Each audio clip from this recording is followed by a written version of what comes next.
जाए, तो I think बहुत हद तक सुधार की गुंजाइश है। और स्पेशली उस क्षेत्र में जो आपका नदी के किनारे हो या फिर जो समतल भूमि वाले क्षेत्र हो, उस क्षेत्र में।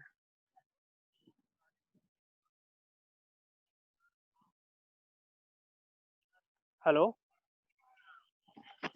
या नीदरलैंड के केस में उनका स्पेसिफिक स्ट्रैटेजी क्या है?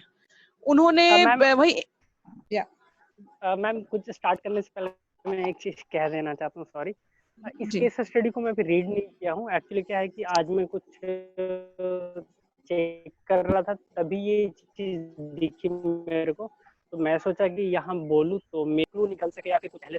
वैसे मैंने भी पूरा केस स्टडी पढ़ा नहीं है, इसलिए मैं बस एक थोड़ा सा टॉपिक बोल रहा हूँ, मुझे भी ज्यादा इसके बारे में जानकारी नहीं है मैम। ओके।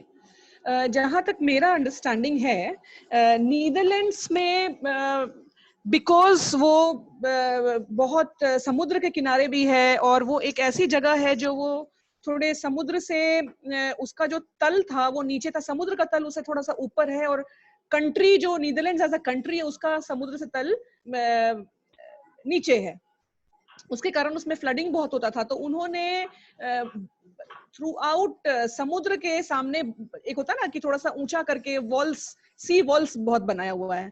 तो वो सब हमारे कंट्री में कई सारी जो चीजें हैं उसको इम्प्लीमेंट करना डायरेक्टली बहुत आसान नहीं है। जिस तरह का इकोनॉमी हमारे कंट्री का है और जिस तरह का इकोनॉमी यूरोपियन कंट्रीज का है, वो हम लोग को क्लियरली दिखता है कि कितना डिफरेंस है वहां के इकोनॉमी में। हम लोग के लिए बहुत बड़ा स्ट्रक्चरल सॉल्यूशंस की अगर हम लोग बात करेंगे तो हो सकता है वो हमारे पास उतना कभी रेवेन्यू हो या ना हो। बहुत तरह की बातें हैं। We will discuss all these things later also, and if you ask me as a person, हम बहुत स्ट्रक्चरल सॉल्यूशंस के फेवर में नहीं रहते हैं, क्योंकि हम लोगों को ये लगता है कि स्ट्रक्चर्स ने जितना फायदा नहीं किया है उससे ज्यादा नुकसान भी किया है। तो वो हम लोग आगे भी हम लोग डिस्कस करेंगे। और नीदरलैंड्स के केस में कहानी थोड़ी अलग थी। वहां पर एक समुद्र का भी स्टोरी है और वहां पर बहुत सारी नदियां भी हैं, तो उनकी स्टोरी थोड़ी अलग है। और दूसरा चीज कि उनका पॉपुलेशन बेस भी हमारे कंट्री से अलग है। अगर आप देखिएगा तो हमारे देश में अगर नदियों के बीचों बीच अगर हमारी जनसंख्या वहां पर अपने आप को स्थापित करके नहीं बैठे तो हम लोग को फ्लड का दिक्कत बहुत कम आएगा। जिस तरह से हर साल आता है उस तरह से नहीं आएगा। क्या आप लोग इसको अग्री करते हैं? Do you agree with this? हम लोग का जो पॉपुलेशन है वो बहुत ह्यूज है। हम लोग को भागलपुर टाउन के अंदर कितनी बार फ्लड दिखी है? How many of you can say? शहर के अंदर आपके घर के आसपास हम लोगों ने जो डेवास्टेटिंग फ्लड है वो तुम लोग अपने लाइफ टाइम में कितने बार देखे हो? मैम मैं तो अभी तक नहीं देखा हूँ, क्योंकि हमारा थोड़ा सा एरिया ऐसा है कि जहाँ फ्लड बहुत कम आती है, ना के बराबर। 2-3 साल पहले आई थी, बट अब तक मैं अपनी आंखों से नहीं देखा हूँ। वही हम सारे लोगों से पूछना चाहते हैं कि जो लोग बिहार में अर्बन लोकेशंस में हैं, उस अर्बन लोकेशंस में जहां पर आप नदी के रास्ते से बहुत दूर हैं, वहां पर आप लोगों ने कभी देखा है कि फ्लड आया है? आया होगा, वाटर लॉगिंग हुआ होगा, लेकिन जो डिवास्टेटिंग फ्लड जो हम लोग हिस्टोरिकली पहले सुनते थे, वो फॉर एग्जाम्पल मोतिहारी और ये सब जो जगह है, जो शहर होते थे, वहां पर बहुत पहले आया करता था बाढ़, नॉर्थ बिहार के। लेकिन वो भी ऑफ लेट शहर के अंदर नहीं आता है, क्योंकि there are many solutions which has been done, और वो आता भी है तो 100 साल में शायद एक बार आए। लेकिन हम लोग जो फ्लड हर साल, जैसा कि सोनू जी ने कहा, उड़ीसा में जो हम फेस कर रहे हैं, जो हम लोग आसाम में फेस कर रहे हैं और जो हम लोग बिहार में फेस कर रहे हैं, वो ज्यादातर रूरल फ्लड्स है। और वो जो रूरल फ्लड्स है, वो जो फ्लड का लोकेशन है जहां पर आप देखते होंगे कि जान जा रही है, जहां पर बहुत नुकसान हो रहा है, वो सब नुकसान जो है वो किस एरिया में हो रहा है? ज्यादातर रूरल एरियाज में हो रहा है, वो भी जो कि नदी के फ्लड प्लेन में लोकेटेड है। उसको फ्लड प्लेन बोलते हैं। जो नदी आपकी जो सकरी से दिखती है साल भर, उसके बियॉन्ड दोनों तरफ जो रास्ता होता है, जहां पर अभी हम लोग गाँव को भी बसते हुए देख लिए, खेत देख लिए, वो असल में फ्लड प्लेन होता है। नदी को बहने के लिए एक इतना चौड़ा सा रास्ता होता है, और समझ जाइए कि हम एक डायग्राम का बता रहे हैं, इतना चौड़ा सा रास्ता हो और उसके अंदर एक नदी बिल्कुल पतली सी ऐसे बह रही होती है, लेकिन ये पूरा जो रास्ता है ये नदी का है। This is just for an example I am showing कि ये इतना चौड़ा सा जगह, ये पूरा नदी का रास्ता है, लेकिन आपको नदी एक पतली सी धार ऐसे दिख रही है। लेकिन वो सिर्फ नदी का रास्ता नहीं है, ये पूरा जो है फ्लड प्लेन है। उस फ्लड प्लेन में ये नदी के खेलने की जगह है। It will run from here to there and here to there, उसका काम है। This is the nature of rivers. ये नदी का जो ये प्राकृतिक स्वभाव होता है कि वो इसी तरीके से बिहेव करती है। अक्लमंदी उसमें है कि हम लोग उसके व्यवहार को, उसके नेचर को समझें, और उसको समझने के बाद हम लोग को अपना रास्ता, क्योंकि हम लोग नेचर के ऊपर काबू पाकर काम नहीं कर सकते। हम लोग को नेचर के साथ मिलकर उसके साथ एक सौहार्द बनाकर चलना होगा, तभी हम लोग रह पाएंगे अच्छे से। होता क्या है कि, लेकिन ये बोलने वाली बात है, ये बहुत आसान है कि हम बोल दिए, लेकिन जो वेस्टर्न कंट्रीज में आप देखिएगा तो वेस्टर्न कंट्रीज में आसान है ये करना। जब उनका पॉपुलेशन कम रहेगा तो इतने लोगों को नदी के रास्ते में जाने की जरूरत, दे हैव लेस पॉपुलेशन। वो लोग अपना रास्ता देख के अपना अपना घर बनाते हैं, अपना अपना गांव बसाते हैं। हमारे देश में क्या प्रॉब्लम है कि इतना ज्यादा पॉपुलेशन बेस है। अभी हम लोग का क्या है, 2011 सेंसस के हिसाब से हम लोग का 130 करोड़ की जनसंख्या है, जो कि उस 10 साल में, अब हमारा सेंसस रिपोर्ट अभी आने वाला होगा अगले साल में, उस अगले साल में 130 करोड़ से भी हम लोग कहाँ चले जाएंगे। उतना बड़ा पॉपुलेशन बेस जिसमें कि इतनी ज्यादा असमानता है, इनइक्विटी, जहां पर कि कुछ लोग बहुत ज्यादा एफ्लुएंट हैं, कुछ लोग नॉर्मल हैं, अपना अपना काम चला लेते हैं, लेकिन बहुत ह्यूज जनसंख्या है जो कि इनइक्विटी, एक्सक्लूडेड है, एक्सक्लूजन फेस कर रहे हैं। तो वो जो एक्सक्लूजन फेस कर रहे हैं, वो अब जब पैदा हुए हैं, जब उनको है, तो उनको अच्छे से जीवन बसर तो करना ही है। तो वो क्या सोचते हैं कि ये जगह हमारे लिए अवेलेबल है, हमको इसके लिए पैसे खर्च नहीं करने हैं, और साल में तो 1-2 महीने 3 महीने के लिए बाढ़ आता है, वहां पर हम लोग कोई तरीके से मैनेज कर लेंगे, लेकिन बाकी समय तो हम रह सकते हैं। तो ये सोचकर हमारी एक बड़ी जनसंख्या जो है वो नदी के उन पार्ट में चली जाती है जो कि बहुत सेफ नहीं है। अच्छा, आज हम लोग का ये डिस्कशन हुआ था, कल हम लोग का ये डिस्कशन हुआ था कि we will take the questions first. सबसे पहले हम लोग क्वेश्चन लेंगे, और क्वेश्चन लेने के बाद कल जो हम लोगों ने बातें की थी उसके बेसिस पर हम एक क्वेश्चन पूछेंगे आप लोगों से, एक सिनेरियो देंगे छोटा सा, बहुत ही छोटा सिंपल सा, और उसके बेसिस पे आपसे सवाल किया जाएगा कि जो आपको 4 चीजें कल बताई गई थी, जो एक लिंक्ड थी सारी चीजें, हैजर्ड, वल्नरेबिलिटी, रिस्क और डिजास्टर, तो आपको उसमें से चूज करके बताना होगा कि कौन सा क्या है, कौन सा चीज किस पार्ट में आता है। This is a small exercise which I will give you. तो let me begin with the questions. Is that okay? Questions start करें? Yes ma'am, ready.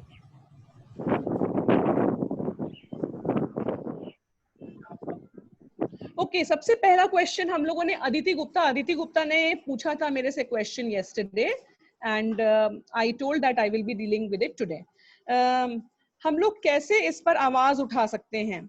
जैसे आपने कहा कि ये लोग कहते हैं कि हमारे यहाँ डिजास्टर मैनेजमेंट डिपार्टमेंट है, लेकिन उसके बारे में ये लोग कभी कुछ रिवील नहीं करते, तो हम लोग कैसे इन लोगों को एक्शन में ले सकते हैं? क्योंकि अगर न्यूज़पेपर में भी आता है तो सिर्फ कुछ दिनों बाद ये सारा चीज ठंडा पड़ जाता है। How can we raise a voice against these things? Okay, and Gaurav Sinha also added. Is Gaurav here today? Gaurav has joined today. Okay, we must file a PIL against this. Okay, ठीक है। सबसे पहले लेकिन हम लोग कैसे इस पर आवाज उठा सकते हैं?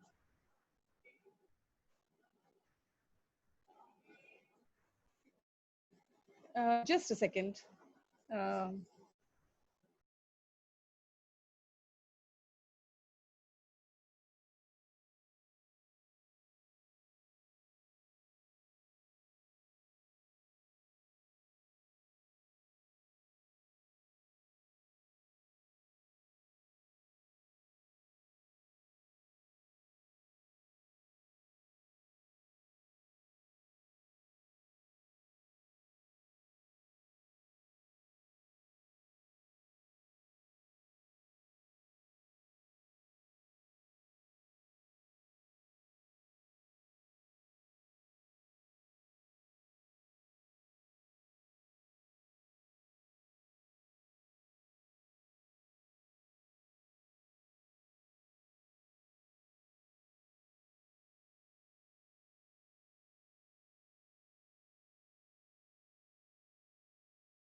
Okay, sorry for the interruption.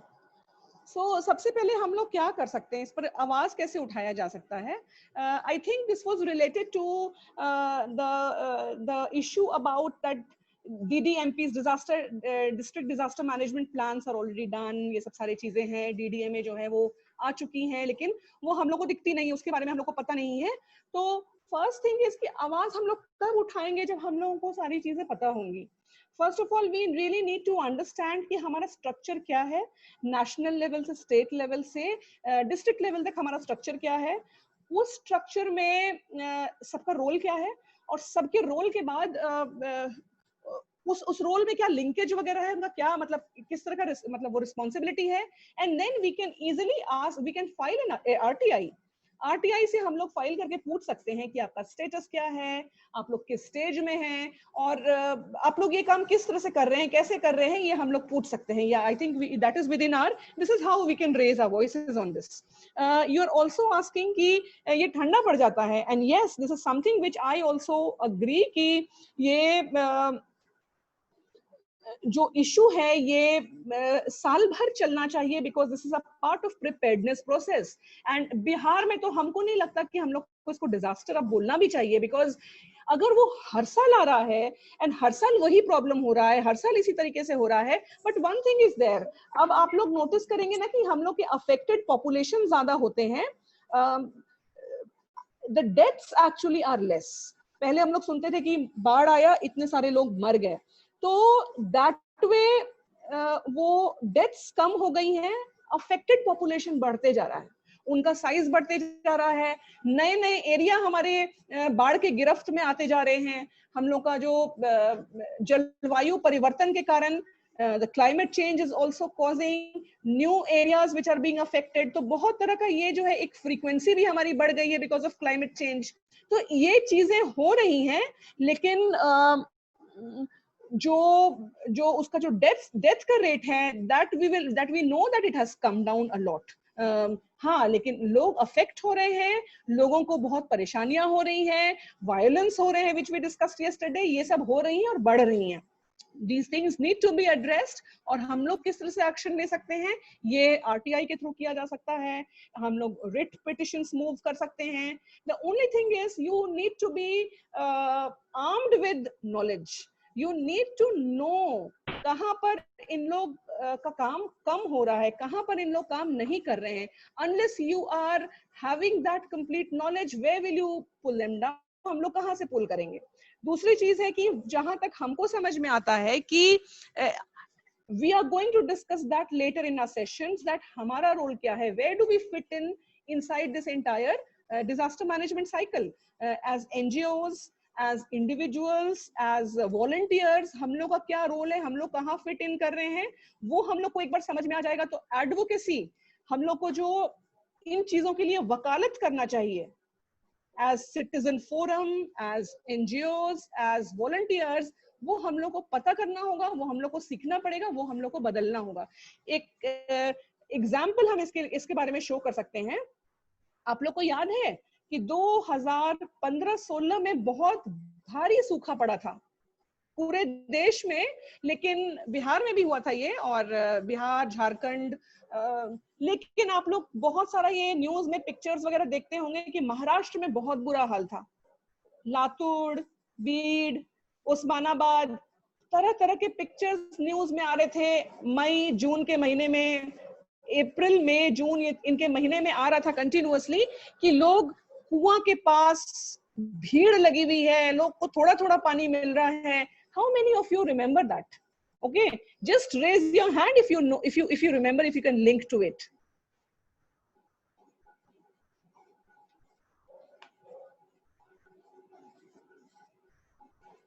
Raise hand का ऑप्शन है, raise hand का ऑप्शन है in your reactions or whatever. Kindly raise your hand to just let me know that you are, on the same page. Yes, तो ये हम लोग का 2015-16 में बहुत भयंकर सूखा पड़ा था, ड्राउट आया था। You know what happened then?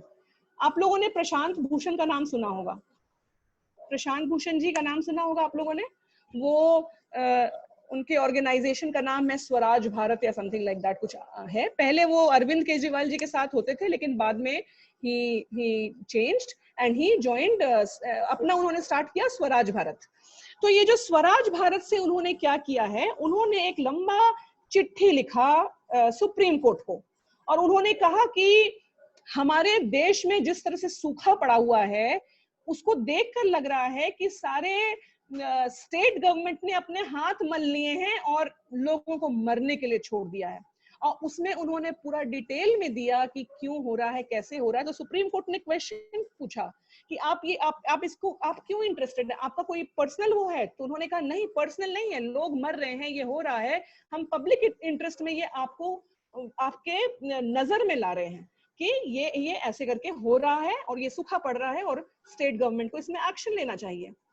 उसमें जजेस ने कमिटी बनाई, उस चिट्ठी को उन्होंने पीआईएल की तरह लिया और पीआईएल की तरह लेकर उस पर डिसीजन दिया है। बहुत लंबा, हमको लगता है 53 पेज या 60 पेज का उन्होंने डिसीजन दिया, और उस डिसीजन में उन्होंने ये कहा कि स्टेट गवर्नमेंट्स को एक्शन लेना होगा, लेकिन उसका एक्शन लेने के लिए एक तरीका बनाना होगा। उन्होंने उसी वक्त ऑर्डर किया कि सेंट्रल गवर्नमेंट ड्राउट का नया मैनुअल बनाए, सूखे का मैनुअल बनाए, उसमें कैसे सूखा को आप आकलन करते हैं, उसको आइडेंटिफाई करते हैं, ड्राउट डिक्लेयर करते हैं। क्योंकि जो हमारा ड्राउट डिक्लेयर करने का तरीका था वो थोड़ा पुराना था, तो वो उस पुराने तरीकों को उन्होंने कहा कि उसको हम लोग बदलेंगे, उसको बदलना जरूरी है। तो बहुत स्ट्रॉन्ग एक कमिटी बनी, उस कमिटी में इसरो इन्वॉल्व था, मिनिस्ट्री ऑफ एग्रीकल्चर तो नोडल डिपार्टमेंट था ही जो ये कर रहा था, साथ साथ एनडीएमए इन्वॉल्व हुआ, साथ साथ सारी मिनिस्ट्रीज इन्वॉल्व हुई, हर तरह की, और सारे स्टेट गवर्नमेंट्स को उन्होंने इन्वॉल्व किया, और जितने भी इंटरनेशनल ऑर्गेनाइजेशंस को भी उन्होंने इन्वॉल्व किया, एनआईडीएम इन्वॉल्व हुआ, national institute of disaster management. इस तरीके से उन्होंने बहुत डिटेल में सर्वे करके समझकर नया ड्राउट मैनुअल जो है वो हमको लगता है 2018 में वो रिलीज हो गई, 2017 में रिलीज हो गया न्यू ड्राउट मैनुअल। तो वो जो ड्राउट मैनुअल बनाने के लिए वो तो पहले ही ढर्रे में चले आता, अगर कोई हम लोग की तरह, वो भी तो एक एनजीओ से बिलोंग करते हैं, एक वॉलंटियर हैं, और वो उनका दिल दुखी हो गया कि इतने लोग मर रहे हैं लेकिन सरकार को इससे कोई मतलब नहीं है। तो ये सोचकर उन्होंने ये चिट्ठी लिखी, और ये चिट्ठी लेने का ये असर हुआ कि सुप्रीम कोर्ट ने एक नया ड्राउट मैनुअल बनाने को कहा और उसको फॉलो करने को कहा। ड्राउट मैनुअल जो पुराना तरीका था उसके हिसाब से एक तरीके से अगर उसमें आएगा, मतलब उसमें कई सारे लोग जो सच में सफर कर भी रहे होते थे ना, तो उन लोग को उस कैटेगरी में, उसको रिलीफ में नहीं लाया जाता था। तो जो नया ड्राउट मैनुअल है, इसको बहुत अच्छे से समझा और बहुत साइंटिफिक तरीके से इसका आकलन किया गया है, और अब उसको किया गया है, लागू किया गया है। तो उसको लागू करने में भी समय लगेगा, लेकिन मोर और लेस हमको लगता है बहुत अच्छा काम हुआ है। तो ये अच्छा काम किसने किया? हमारे आपके जैसे लोग जो ग्राउंड लेवल पे काम करते हैं, उन्होंने ये चिट्ठी लेकर और सुप्रीम कोर्ट ने एक्शन लिया। So Aditi, your answering your question कि हम छोटे से एंटिटी हो सकते हैं इस पूरे नेशनल लेवल के काम में, लेकिन हमारा एक बहुत इंपॉर्टेंट रोल है।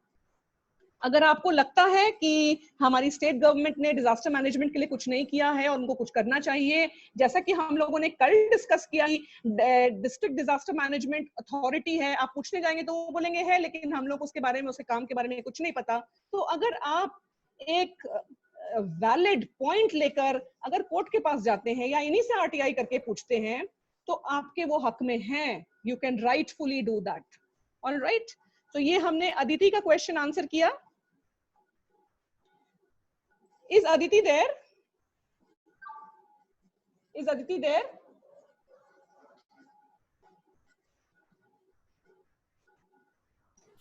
I think अदिति गुप्ता का क्वेश्चन था, यहाँ पर अदिति सिंह प्रेजेंट है, चेंज है। Okay, okay. So I hope I have answered her question and I hope she listens to it and ठीक है, next question हमारा है सुकन्या का क्वेश्चन है, doesn't the lack of seriousness regarding the protocols and preparedness at state level managements imply the incompetence with the entire system. देखो यहाँ पर हम तुमको बोलेंगे incompetence है, इसमें कोई डाउट नहीं है, incompetence है.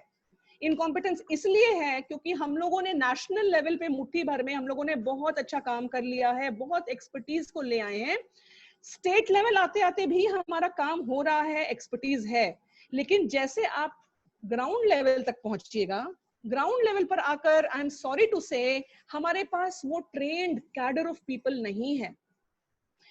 धीरे धीरे करके इसमें बढ़ोतरी हो रही है. Disaster management as a course पढ़ाया जा रहा है. आई एम हैप्पी टू से कि जो हमारी नई एजुकेशन पॉलिसी आई है, हमारी नई एजुकेशन पॉलिसी भी इसी तरह की बात कर रही है कि हम लोग स्कूली लेवल से ही लोगों को ट्रेन करना शुरू कर दें वोकेशनल ट्रेनिंग में. तो उस वोकेशनल में ऐसी ऐसी ट्रेनिंग शुरू से दी जाएगी जो कि काम आ सके. तो अगर हम स्कूली बच्चों को, जो हम आप लोगों से आज और कल में डिस्कस कर रहे हैं, वो चीजें अगर हम लोग स्कूली बच्चों को बचपन से पढ़ाना शुरू कर दें, तो जिनको इंटरेस्ट है इस एरिया में जाने में, एक हमारे पास कैडर तैयार हो जाएगा. आप लोगों में से कितने लोग के स्कूल के कुरिकुलम में डिजास्टर मैनेजमेंट एक सब्जेक्ट था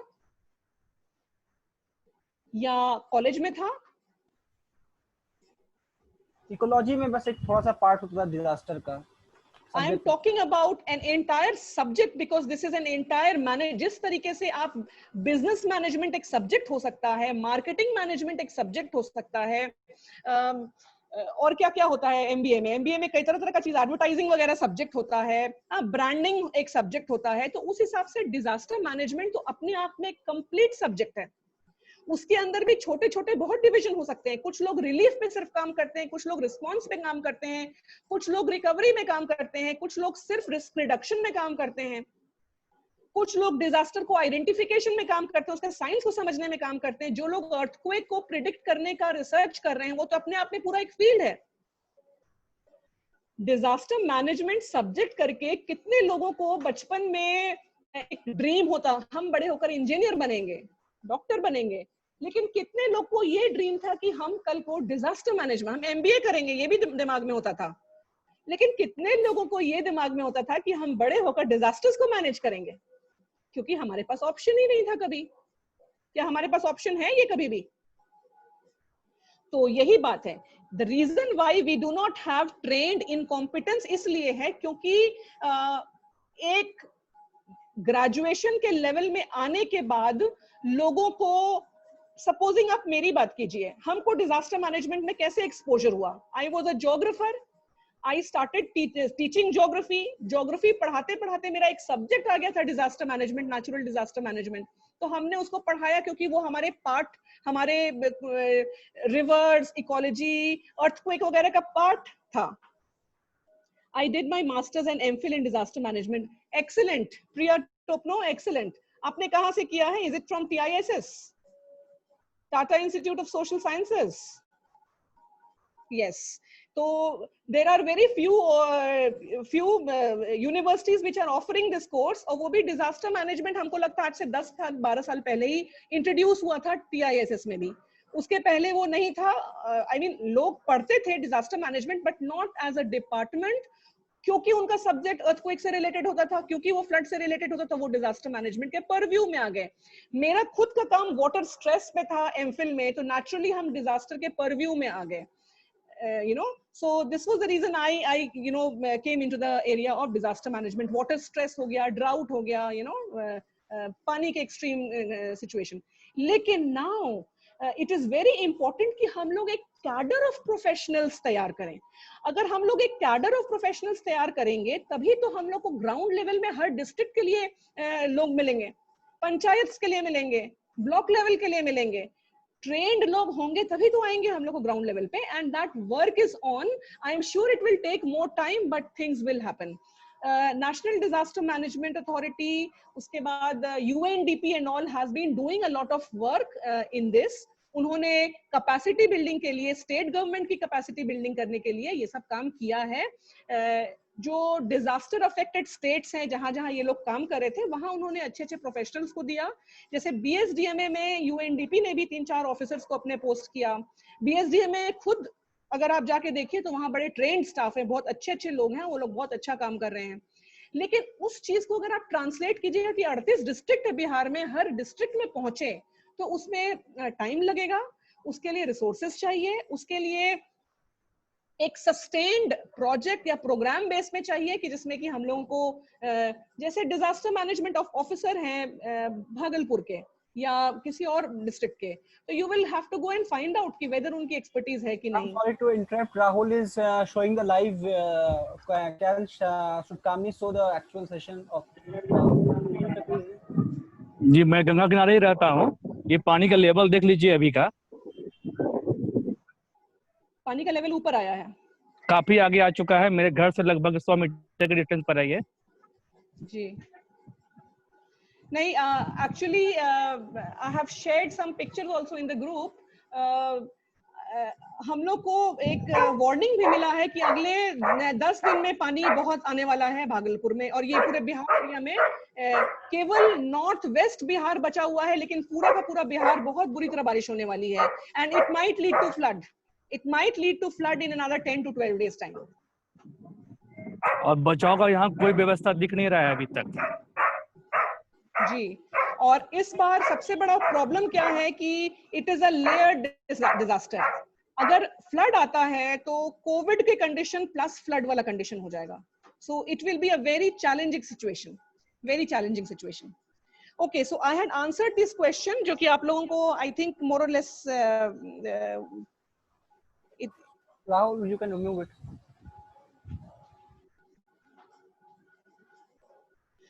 Acha, Swati Lakra is asking, as the population is increasing, so is land encroachment on the river banks, trespassing the flood marked walls. How can we control that?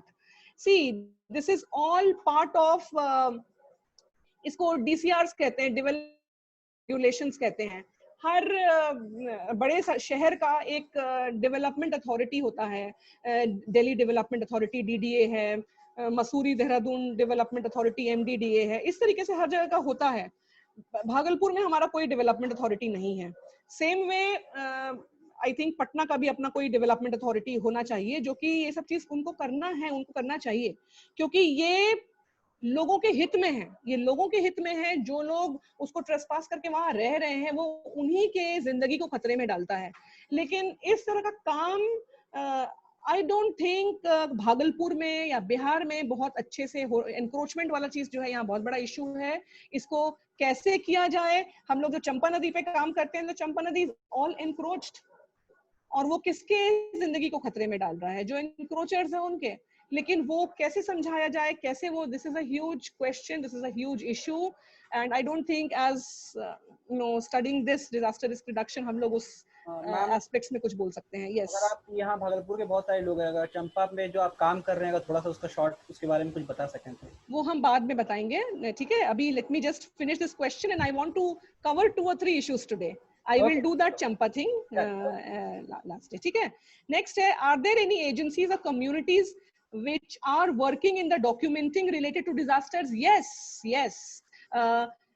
जितने भी जैसे BSDMA is doing very good documentation of disasters in Bihar, बहुत अच्छा documentation कर रहे हैं। 1934 में जो earthquake आया है, उसमें क्या हुआ, कैसे हुआ, कौन सा एरिया अफेक्टेड हुआ, क्यों अफेक्टेड हुआ, कौन से फॉल्ट लाइंस थे जो अफेक्टेड हुए थे, everything they are doing detailed documentation. खाली वही नहीं कर रहे हैं, वो बूढ़े बूढ़े लोगों को खोज रहे हैं कि जो 1934 में उस समय थे, छोटे बच्चे रहे होंगे ही, लेकिन अपना वो वाकया बताते हैं। वो लोग बता रहे हैं कि हम लोगों ने ये देखा, वैसे देखा, तो उन चीजों का डॉक्यूमेंटेशन हो रहा है।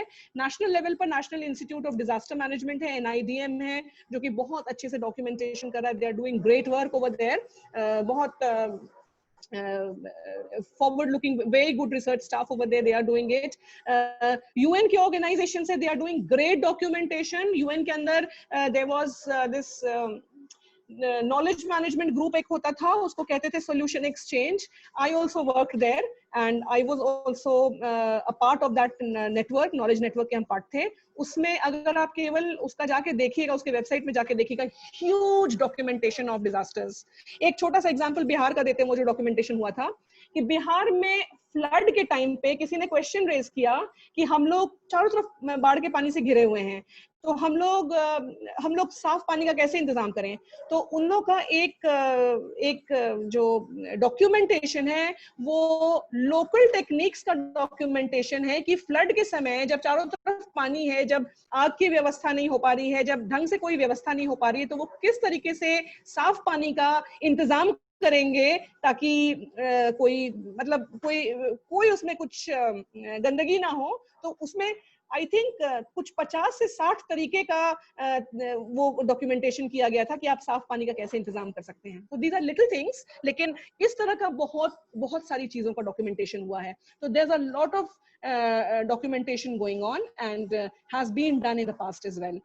तो ये हो गया। And finally the last question is, what about the pollution generation because of the relief for disasters? Disaster relief में pollution generation के बारे में कोई नहीं सोच रहा है। जब डिजास्टर आता है उस समय उसका क्या इम्प्लीकेशंस है, उस समय क्या है, उस समय केवल लोग जान बचाने की सोचते हैं, उस समय जान माल बचाने की और डिजास्टर से निपटने की सोचते हैं। उस वक्त क्या पोल्यूशन जनरेट हो रहा है, क्या हो रहा है, उसका किसी को चिंता नहीं है। ये nobody thinks about that. But yes, if strategic planning is done prior and अच्छे से प्लानिंग किया जाए तो these things can be addressed beforehand. करने की कोशिश की जाती है, लेकिन अभी भी हम लोग उस स्टेज में नहीं पहुंचे हैं जहां पर हम लोग कह सकते हैं कि we are very good disaster management. No, हम लोग अभी नहीं हुए हैं, at least not at the ground level. Yes, implementation is just as important. Yes, it is absolutely, implementation बहुत इंपॉर्टेंट है, लेकिन उस इम्प्लीमेंटेशन के लिए पहले हम लोग अच्छा प्लानिंग बनाएं, वो भी सबसे इंपॉर्टेंट है कि हम लोग का ढंग से बना हुआ प्लान हो। प्लान भी बनने के बाद बहुत चैलेंज है कि उस प्लान को हम लोग सही सही जमीन पर उतार सके, उसमें टाइम लगेगा। बट हम लोग पटरी पे चढ़ चुके हैं, हमारी जो गाड़ी है डिजास्टर मैनेजमेंट की वो पटरी पे चढ़ चुकी है। हो सकता है अभी हमारी मालगाड़ी की तरह धीरे धीरे चल रही हो, लेकिन वो पहुंचेगी। Things will happen because the wheels have started rolling, the wheels have started rolling, so it will happen. हम लोग सोच रहे हैं उस डायरेक्शन में। आज हम और आप इस सेशन में बैठे, इस एक्सरसाइज में बैठे सीखने के लिए, ये खुद में एक बहुत अच्छा एक एग्जांपल सेट कर रहा है कि people are thinking about professional management of disasters. So next है इसी में, जैसा आपने कहा कि ये लोग कहते हैं कि हमारे यहाँ डिजास्टर मैनेजमेंट डिपार्टमेंट है, लेकिन उसके बारे में ये लोग कभी कुछ रिवील नहीं करते, तो हम लोग कैसे इन लोगों को एक्शन में ला सकते हैं? क्योंकि अगर न्यूज़पेपर में भी आता है तो सिर्फ कुछ दिनों के बाद, अच्छा ठीक है, सी वी हैड कवर्ड दिस पहले ही कि हम लोग आरटीआई करके इन लोगों को मूव कर सकते हैं, but before filing that RTI we need to know everything quite well. ठीक है, so this was the questionnaire session, question wala kal ka. Now next I want to do this thing. Yesterday we had talked about 4 things: hazards, vulnerability, risk and disasters. ठीक है, छोटा सा हम scenario दे रहे हैं। उस सिनेरियो में I want you people to quickly answer in chats कि जो चीज हम बता रहे हैं उसमें नंबर 1 हैजर्ड क्या है, नेक्स्ट वल्नरेबिलिटी क्या है, नेक्स्ट रिस्क क्या है, और नेक्स्ट डिजास्टर क्या है। ठीक है, शैल वी स्टार्ट? ओके, अभी राहुल मुकेश जी ने दिखाया गंगा का पानी बढ़ रहा है।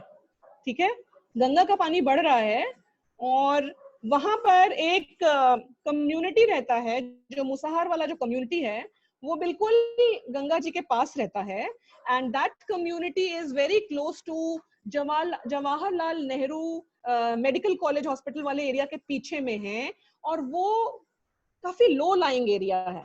ठीक है, सो सबसे पहले पानी बढ़ना शुरू हो गया है और मुसहर कम्युनिटी जो है वो लो लाइंग एरिया में रहता है। ठीक है, और सैडली उस कम्युनिटी के लोगों को तैरना नहीं आता है, वहां पर बोट्स का इंतजाम नहीं है, वहां लाइफ जैकेट्स की इंतजाम नहीं है। ठीक है, उस कम्युनिटी में कई सारी ऐसी माएं हैं जो गर्भवती हैं, और वहां पर बहुत सारे कुपोषित बच्चे भी हैं, मालनरिश्ड किड्स, बहुत सारे बूढ़े भी हैं। कोविड की स्थिति चल रही है, वहां पर कुछ ऐसे लोग हैं जो कोविड अफेक्टेड हैं। जो आज की स्थिति राहुल मुकेश जी ने दिखाई है, उस स्थिति में थोड़ा सा और बदलाव आया। पानी अचानक से बहुत ज्यादा बारिश शुरू हो गई, बहुत बारिश शुरू हो गई और पानी बहुत ज्यादा बढ़ गया, पानी बहुत ज्यादा बढ़ गया है। ओके, जो अभी की स्थिति दिखाई है उससे पानी एटलीस्ट 10 मीटर्स और हाई हो गया। This is the situation. Now tell me, I want you to answer in the chat, hazard क्या है, वल्नरेबिलिटी क्या है, रिस्क क्या है और डिजास्टर क्या है। This is the scenario. I'm giving you some 4 minutes time, 2 to 3 minutes time, 3 minutes time. Quickly chat में आप लोग आंसर करें।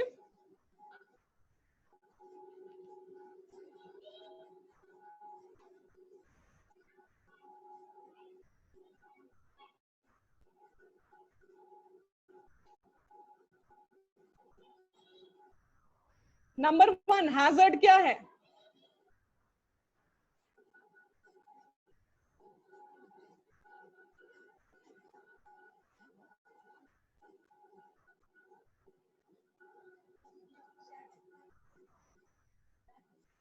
देख रहे हैं।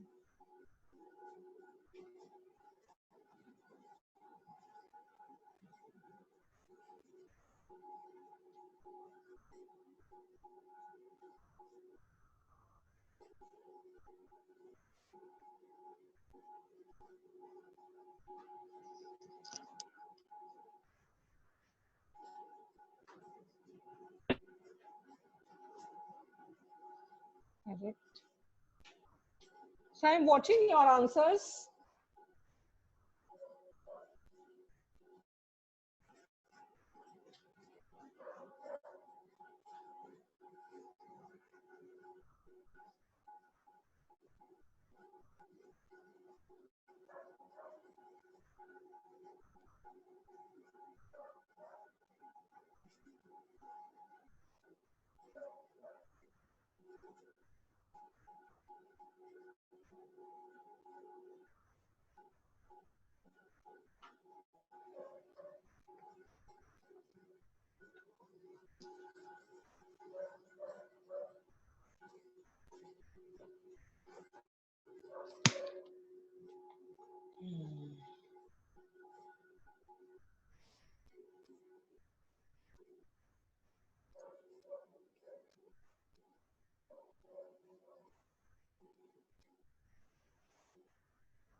Okay, thank you so much. I think you have got the concept because हमको more or less सारा answers मिल रहा है।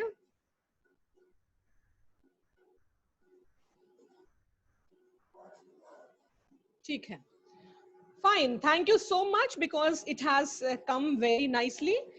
ज्यादातर लोगों ने correct लिखा है कि hazard is the rising water level, hazard is the rains coming, hazard is the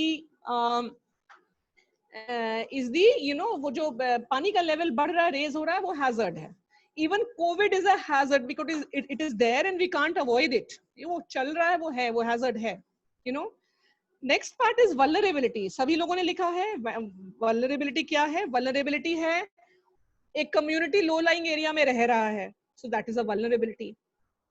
उस कम्युनिटी में old and sick people are there, patients are there, you know, जो वो लोग malnourished kids हैं वहां पे, और pregnant women हैं, you know, so this is all vulnerability of the community. ऊपर से ये तो सारा कुछ है complex vulnerability, क्योंकि वहां पर उनके घर भी किस तरह के होंगे, झोपड़पट्टी होंगी, तेज बारिश, बहने का डर, लीक करने का डर, so they are already living in a very vulnerable situation, और plus वो खुद vulnerable है because of their nutritional status, because of their physical condition, because of being sick, because of not being well, because of being pregnant, pregnancy is not a disease, pregnancy is not something, उसको हम लोग negatively नहीं ले रहे हैं, लेकिन still एक एक प्रेग्नेंट वुमन का बहुत मूवमेंट रिस्ट्रिक्टेड हो जाता है। एक प्रेग्नेंट वुमन जो है वो अपने आप को बचाने में उतनी सक्षम नहीं हो सकती है। So you know that makes the person vulnerable.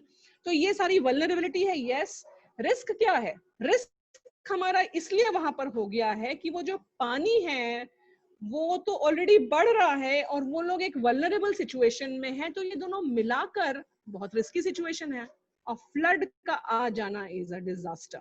So yes, you have covered it, आप लोगों ने कवर कर लिया है। Yes, most of you have written it correctly, all of you have written it correctly. So you have understood the whole concept of hazard, vulnerability, risk and disaster. उसको interchangeably आप लोग use नहीं करेंगे, और जब भी आप use करेंगे आपको पता है आप किस लिए use करेंगे। You would know when you are saying that the community is vulnerable, that hazard is there। और आप लोग को अब एक चीज हमेशा पता चल जाएगा कि disasters कभी natural नहीं होता है, चाहे आपके एनसीईआरटी बुक्स पढ़ाए भी कि नेचुरल डिजास्टर है, लेकिन आपको इस होल साइकिल से ये पता चलेगा डिजास्टर्स नेचुरल नहीं होते हैं।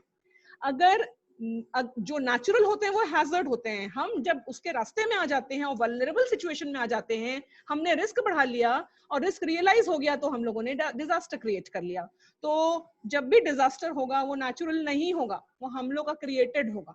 ठीक है, वल्नरेबिलिटी हमने क्रिएट नहीं की है, लेकिन as a society we have created that disaster.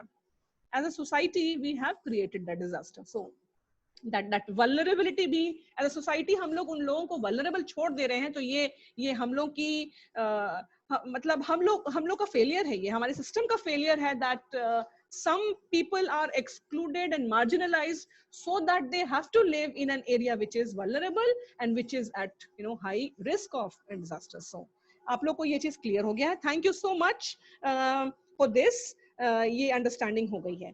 Today I want to do, because we were talking about the structure, आज हम डिजास्टर मैनेजमेंट का स्ट्रक्चर करना चाहते हैं। सो एक सिस्टम हम आपको बताना चाहते हैं। So I would be sharing a screen कि कैसे हमारा डिजास्टर मैनेजमेंट का सिस्टम है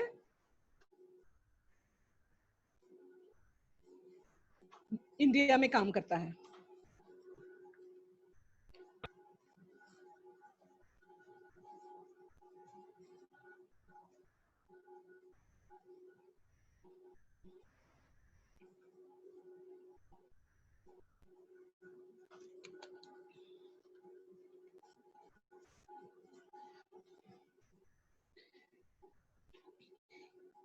Can you see the screen?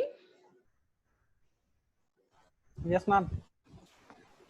Okay, ये हमारा ना नेशनल डिजास्टर मैनेजमेंट फ्रेमवर्क है।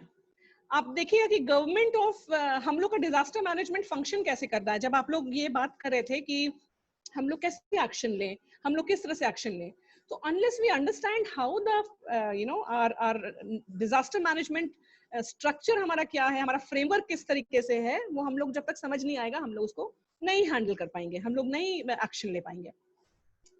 सबसे बड़ा चीज कि सेंटर में आप देख रहे हैं कि एनडीएमए है, नेशनल डिजास्टर मैनेजमेंट अथॉरिटी, जो कि आप लोगों को नाम मालूम होगा इसके बारे में। This is the policy making body, this is the body that makes policy. Disaster management act 2005 में आया है,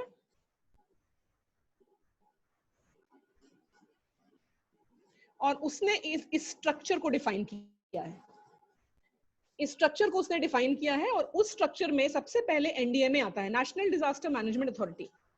लेकिन नेशनल डिजास्टर मैनेजमेंट अथॉरिटी जो है वो किसके अंडर है? वो है ministry of home affairs. Red colour से आपको दिख रहा होगा मिनिस्ट्री ऑफ होम अफेयर्स है, तो वो उसके अंडर में आता है। मिनिस्ट्री ऑफ होम अफेयर्स के पास पावर है ऑफ ऑल द रेवेन्यू, जितने भी रेवेन्यू है, जितना भी इसके लिए डिजास्टर मैनेजमेंट का जो, this is the central ministry which is governing disaster management. इसके अंदर जो नेशनल डिजास्टर मैनेजमेंट अथॉरिटी आया, उन्होंने सारा पॉलिसी बनाया, सारा गाइडलाइंस बनाया, सारा दिशा निर्देश बनाया, और नेशनल डिजास्टर मैनेजमेंट प्लान बनाया। इन सारी चीजों को उन्होंने बनाया, अथॉरिटी ने बनाया। ठीक है, सो अथॉरिटी के अंदर जो है कई सारे मेंबर्स काम करते हैं जिनको स्टेटस मिला हुआ है मिनिस्टर का। पहले मिनिस्टर का मिला हुआ था, लेकिन बाद में रीडिफाइन करके they have been given the status of, I think, secretary level का स्टेटस दिया गया है। नेक्स्ट आप देखिएगा उसमें NEC लिखा हुआ है। NEC is the national executive committee. National executive committee क्या है? नेशनल एग्जीक्यूटिव कमिटी जो है वो आपको मालूम होगा कि हमारे जो कंट्री में, जो सेंट्रल गवर्नमेंट में सारी मिनिस्ट्रीज है, सारे मंत्रालय हैं। वाटर रिसोर्सेज,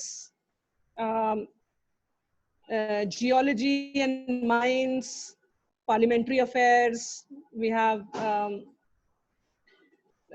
और क्या होगा, we have armed forces, we have बहुत सारी मिनिस्ट्रीज जितने भी हैं, हेल्थ, विमेन डेवलपमेंट, जितने भी मिनिस्ट्रीज हैं, ये सारी मिनिस्ट्रीज NEC की पार्ट है। ठीक है। NDMA को हेड कर रहे हैं prime minister. The chairman of NDMA is ex officio the prime minister. NEC को चेयरमैन जो है वो मिनिस्ट्री ऑफ होम अफेयर्स के जो मिनिस्टर होते हैं वो उसको हेड कर रहे हैं। I think not the minister, it is the secretary of the home ministry, जो होम सेक्रेटरी होते हैं वो उसको NEC को हेड कर रहे हैं। तो अब NEC का क्या काम है? NDMA ने पॉलिसी बना दी। NEC का काम है कि जब भी कोई कहीं डिजास्टर आता है तो तुरंत इमरजेंसी मीटिंग होती है। उसमें NEC जो है, NEC का काम है कि इन लोग डिसाइड करते हैं कि किसके अंडर कौन मिनिस्टर जो है क्या करेगा, किस तरह से होगा, और उसमें डिसाइड किया जाता है कि what action has to be taken. तो जितने भी एक्शन लेने का काम है वो NEC डिसाइड करता है। ठीक है। अब NDMA नेशनल लेवल पे हो गया, तो हमारा नेशनल लेवल पे क्या स्ट्रक्चर है? NDMA है, NEC है, and then we have ministry of home affairs. Ministry of home affairs के साथ के पास सारा पैसे का कंट्रोल है। जो कुछ भी किया जाएगा वो मिनिस्ट्री ऑफ होम अफेयर्स ही पैसा रिलीज करेगा। ऑलराइट। नेशनल लेवल पे हमारे पास national institute of disaster management है। अभी हम लोगों ने बात किया था कि कौन डॉक्यूमेंटेशन करता है, कौन रिसर्च करता है, कौन ट्रेनिंग्स देता है, कौन कैपेसिटी बिल्डिंग करता है। स्टेट का कैपेसिटी बिल्डिंग करना, जिसका भी कैपेसिटी बिल्डिंग करना है, जिसको भी पढ़ाना है, जिसको भी एजुकेट करना है, national institute of disaster management करेगा। Then we have the National Disaster Response Force. NDMA ने क्रिएट किया है national disaster response force. You know, जितने लोग NDMA को नहीं जानते हैं, जितने लोग NIDM को नहीं जानते हैं, NDRF को सभी कोई जानते हैं, because of the great work they do and because of their presence in the field during each and every disaster. तो उसमें क्या किया गया है? सेलेक्टेड बटालियंस को चूज किया गया है नेशनल डिजास्टर रिस्पॉन्स फोर्स को क्रिएट करने के लिए पैरामिलिट्री फोर्सेस से। पैरामिलिट्री फोर्सेस से बटालियंस को चूज करके नेशनल डिजास्टर रिस्पॉन्स फोर्स बनाया गया है। उनको स्पेशलाइज्ड ट्रेनिंग दी गई है, सर्च एंड रेस्क्यू की ट्रेनिंग दी गई है, उनको बचाव की ट्रेनिंग दी गई है, उनको स्पेशलाइज्ड इक्विपमेंट्स दिया गया है, उनको स्पेशलाइज्ड बोट्स दिए गए हैं, उस पर बहुत पैसे खर्च हुए हैं, उन लोग को बहुत अच्छे से ट्रेनिंग दी गई है और बहुत हर तरह का उनके पास इक्विपमेंट्स दिया गया है to save people and they are being trained all the time. और उन लोग को हमेशा एक्सरसाइज में रखा जाता है सो दैट कि कोई डिजास्टर के लिए वेट नहीं किया जाए कि भाई उनका स्किल्स को टेस्ट किया जाए। उनको हमेशा एक्सरसाइज में रखा जाता है so that they are always fit and ready to face any kind of disaster. So NDRF भी है, and then we have national disaster mitigation resource. ये भी सेंट्रल गवर्नमेंट का है, जिसके अंदर बेसिकली क्या है कि एक नेटवर्क टाइप का बनाया जाता है जिसके अंदर जितने भी हमारे पास रिसोर्सेज हैं उसका पूरा डिस्क्रिप्शन होना चाहिए। आज छोटा सा एग्जांपल है, if today we are short of oxygen cylinders, where do we go? नहीं मिल रहा है, कहीं नहीं मिल रहा है, जान खतरे में है।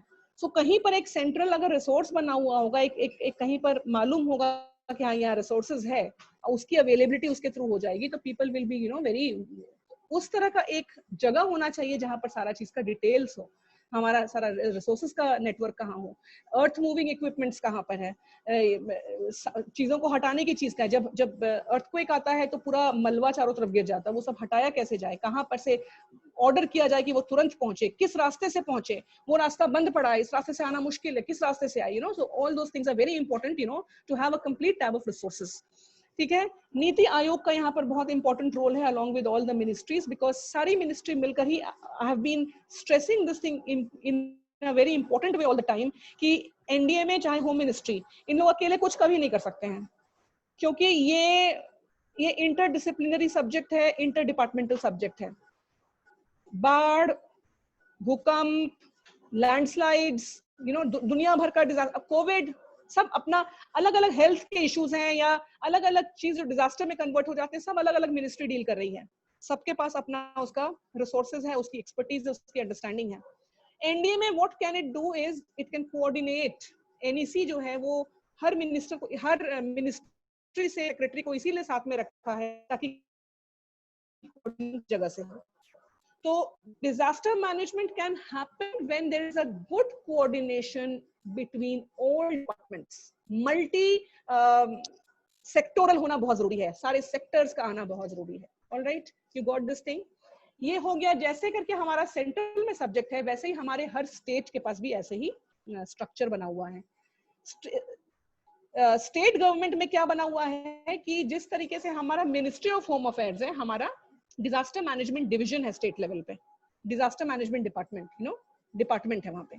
तो वो जो डिपार्टमेंट है वो उसका मनी वाइज डील करेगा, उसका सारा रेवेन्यू डील करेगा, सारा डिसीजन मेकिंग वो करेगा। और बीएसडीएमए है, जैसे SDMA, state disaster management authority, जो हर स्टेट में अब बन गया है, खुल गया है, प्रॉपरली चल रहा है ये, और बहुत अच्छा काम कर रहा है सारे स्टेट्स में।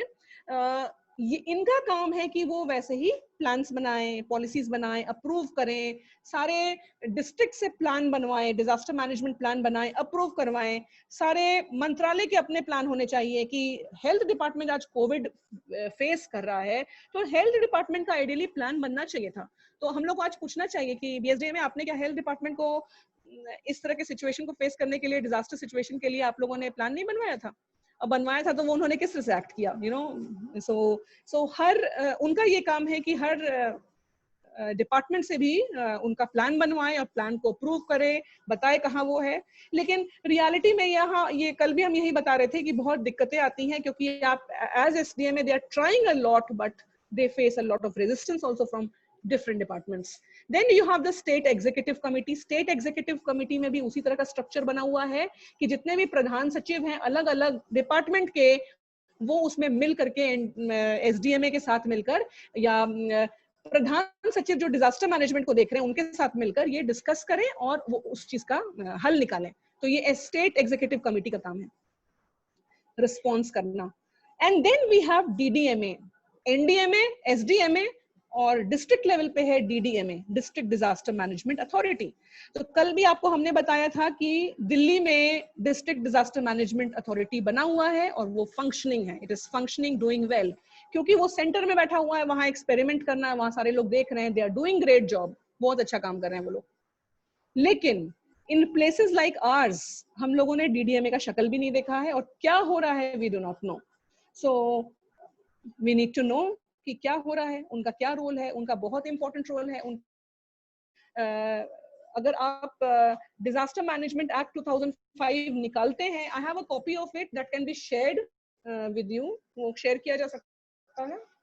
So that can be shared with you, disaster management act. अगर आप उसके एक्ट में जाके देखेंगे तो आपको लिखा रहेगा बहुत क्लियरली कि डिस्ट्रिक्ट डिजास्टर मैनेजमेंट अथॉरिटी का क्या रोल है और क्या स्ट्रक्चर है, उनका क्या काम है, वो सारा कुछ तो हम लोग चेक कर सकते हैं कि उनका क्या रोल है और इन लोग यहाँ पर क्या कर रहे हैं। आपके डिस्ट्रिक्ट के जो ऑफिसर्स हैं, whether they are doing all these things और नॉट, सो ये हमारा डीडीएमए का रोल हो गया। And then we have the local authorities. Local authority का मतलब डीडीएमए तो डिस्ट्रिक्ट लेवल पे बन गया, लेकिन सीन ऑफ एक्शन और भी नीचे होता है।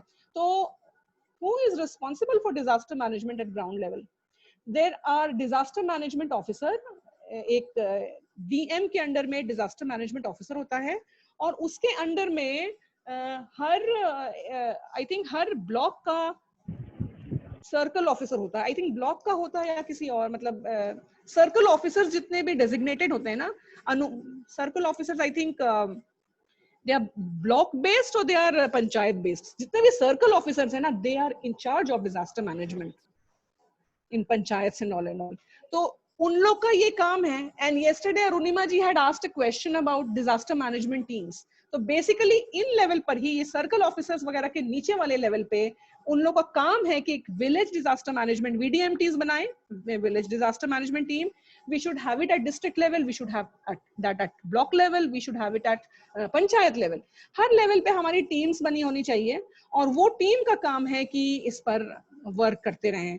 हम लोग के हर गांव का अपना एक विलेज डिजास्टर मैनेजमेंट प्लान होना चाहिए, हमारे हर पंचायत का अपना पंचायत डिजास्टर मैनेजमेंट प्लान होना चाहिए, हमारे हर ब्लॉक का होना चाहिए, हमारे डिस्ट्रिक्ट का होना चाहिए. तो I am aware that SDMA, BSDMA is working on those things also. Village disaster management plan पर काफी काम हो रहा है, लेकिन वो कितना उतरा है जमीन पे ये हमको समझना है. आई एम नॉट श्योर कि वो उतर गया है. So this is the structure, and then finally you will see last में उसमें community लिखा हुआ है. You know why? Because community ultimately is the first responder. जब भी कोई disaster आता है तो who responds? Before district authority reaches them, before the fire personnel reaches them, before anybody else reaches them, before NDRF reaches us, before SDRF reaches us, who responds? The community responds. Community जो है सबसे पहले अपने जान बचाने की कोशिश करती है, अपने लोगों को बचाने की कोशिश करती है. So basically this is the structure. हमारा ये structure है, और उस structure में आप लोग देखिए साइड में कितने सारे organizations हैं जिनको मिलकर काम करना पड़ता है. For example, you will find central paramilitary forces are there, then you have the armed forces, क्योंकि आप कई बार देखते होंगे कहीं डिजास्टर आया, आर्म्ड फोर्सेस को आना पड़ जाता है, उनके हेलीकॉप्टर्स आने पड़ जाते हैं, एयरफोर्स को आना पड़ जाता है. हम लोग चाहते नहीं कि वो आए, लेकिन उनको आना पड़ जाता है क्योंकि हम लोग की कॉम्पिटेंस थोड़ी कम हो जाती है और उनको हम लोग को लाना ही पड़ता है. केदारनाथ डिजास्टर में जैसे जिस तरह का हिली टेरेन था, अगर एयरफोर्स नहीं आता तो हम लोग क्या बचा पाते? जितने बचे भी थे हम लोग नहीं बचा पाते. So this is it. हर जगह इन लोग को करना पड़ता है. And then at the end you will see कि इन्होंने बहुत इंपॉर्टेंटली एकेडमिक इंस्टीट्यूशन को स्ट्रक्चर में रखा है, साइंटिफिक ऑर्गेनाइजेशन को स्ट्रक्चर में रखा है, टेक्निकल इंस्टीट्यूशंस को रखा है, प्रोफेशनल बॉडीज को रखा है. Which are the professional bodies? जैसे ICMR है, IMA है. ICMR is Indian council of medical research, IMA is Indian medical association. Then there are AICTE जो कि टेक्निकल एजुकेशन का सर्टिफिकेशन करता है, वो है. इस तरह के जितने भी प्रोफेशनल बॉडीज वगैरह होते हैं ना, इन लोग को भी इन्वॉल्व करना बहुत जरूरी है. फॉर एग्जांपल, अगर आप घर का कंस्ट्रक्शन करा रहे हैं तो वो अर्थक्वेक विरोधी घर है कि नहीं है, who will kind of let you know कि वो सही है कि नहीं है. तो ये जो AICTE वगैरह है ना, इन लोगों का काम है कि वो लोग इस पर वर्क करें कि किस तरह से हम लोग ट्रेंड कैडर ऑफ प्रोफेशनल्स निकालें. एकेडमिक इंस्टीट्यूशन की क्यों बात कर रहे हैं? इसलिए हम लोग बात कर रहे हैं क्योंकि हम लोग चाहते हैं कि हमारे पास और डिजास्टर मैनेजर्स आए. We just had a person who has done disaster management from TISS and it is so good to see कि इतने छोटे से सर्कल में you found one person who has studied disaster management. तो इस तरह से हम लोग अभी एक को देख रहे हैं, कल को हम लोग को इसी छोटे से ग्रुप में हो सकता है 5 दिख जाए, परसों को हम लोग इस नई छोटे ग्रुप में हम लोग 10 को भी देख सकते हैं. इस तरीके से है. And then scientific organisation, and finally they have mentioned corporate sector and NGOs also. तो कॉर्पोरेट सेक्टर का बहुत इंपॉर्टेंट रोल है. CSR वो लोग करते हैं और CSR में बहुत मनी इन्वेस्ट करते हैं, और खाली मनी नहीं इन्वेस्ट करते हैं, वो लोग बहुत एक्सपर्टीज को भी इन्वेस्ट करते हैं. They have set up many things. एक CDRN है. CDRN को कहते हैं सेंट्रल डिजास्टर रिसोर्स नेटवर्क. ठीक है, तो उन्होंने क्या किया है कि एक नेटवर्क बनाया हुआ है कि डिजास्टर्स के टाइम पे जो रिसोर्सेज की जरूरत पड़ती है उसका पूरा मैपिंग किया हुआ है कि कहां पर क्या अवेलेबल है, किस जगह पे है. तो those organisations, corporate bodies are doing it. And finally the NGOs. तो एवरीबॉडी नोज कि कभी भी डिजास्टर आता है तो NGOs का कितना इंपॉर्टेंट रोल है. We know it at the ground level कि कई बार जब हम लोग ग्राउंड पे पहुंचते हैं तो जिस जगह हम जाते हैं वहां हम लोग को पता चलता है कोई और आया ही नहीं अभी तक, हमें कोई देखने नहीं आया, हमें कोई पूछने नहीं आया. तो NGOs छोटे होते हैं, उनके पास रिसोर्सेस कम होते हैं, हो सकता है उनकी पहुंच बहुत नहीं होती है, लेकिन क्योंकि वो बहुत ज्यादा होते हैं, बहुत जगह फैले हुए होते हैं, तो they are able to reach people. And NGOs more often than not they provide a very strong support to the community. बहुत तरीके से बहुत सपोर्टिव होते हैं उन लोग. जिस तरीके से क्वालिटेटिव वे में सपोर्ट करते हैं कम्युनिटी को और उनको बाहर निकालते हैं ट्रॉमा से, क्योंकि कई तरह के एनजीओ होते हैं. कुछ लोग केवल स्टार्टिंग में उन लोगों ने रिस्पॉन्ड कर दिया, रिलीफ दे दिया, लेकिन देयर आर मेनी ऑर्गेनाइजेशंस जो उस ट्रॉमा से उनको बाहर निकालते हैं, साइको सोशल सपोर्ट देते हैं, उन लोगों को रिकवरी मोड पे लाते हैं, उनको रिकवरी, उनके घर बनाते हैं, उनको हेल्प करते हैं. There are many organisations. हमारा कंट्री बहुत अच्छा एग्जांपल है. If you go out you will find there many many many NGOs who are doing excellent work in this.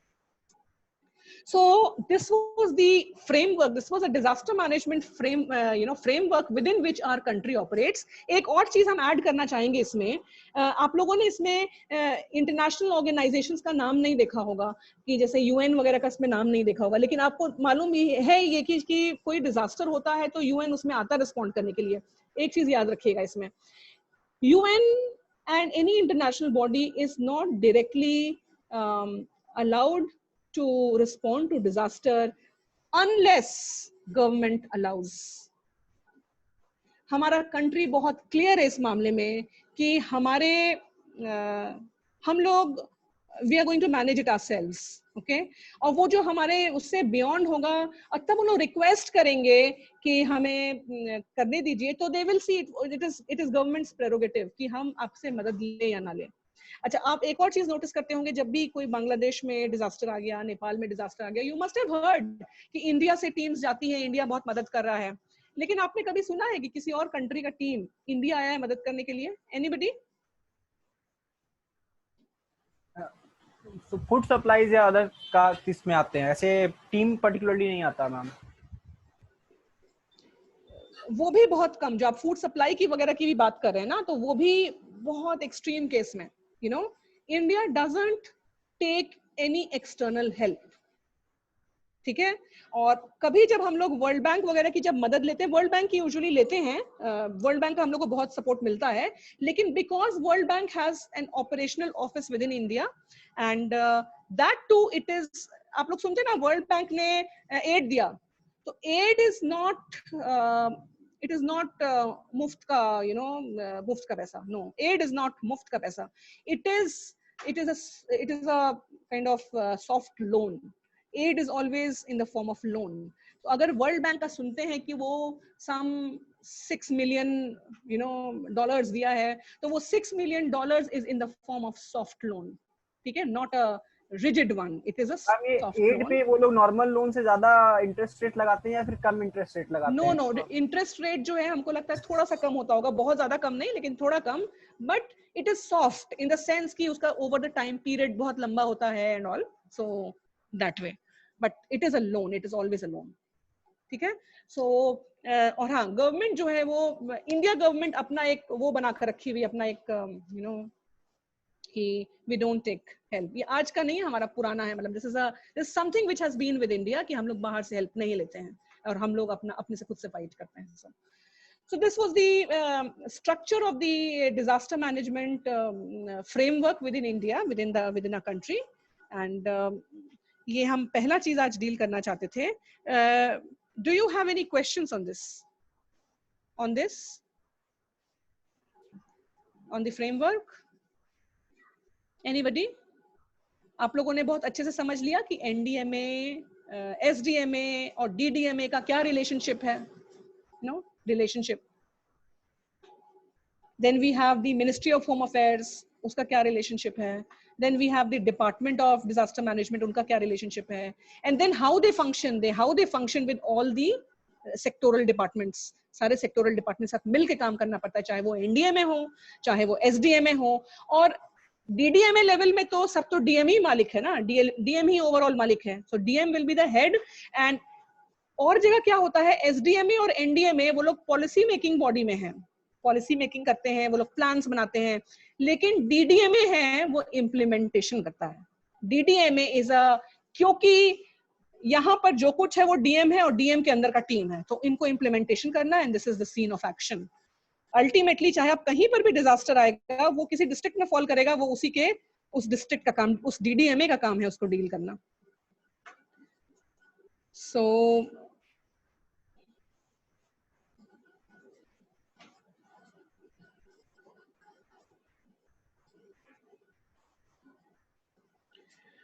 somebody asked, why doesn't India take help?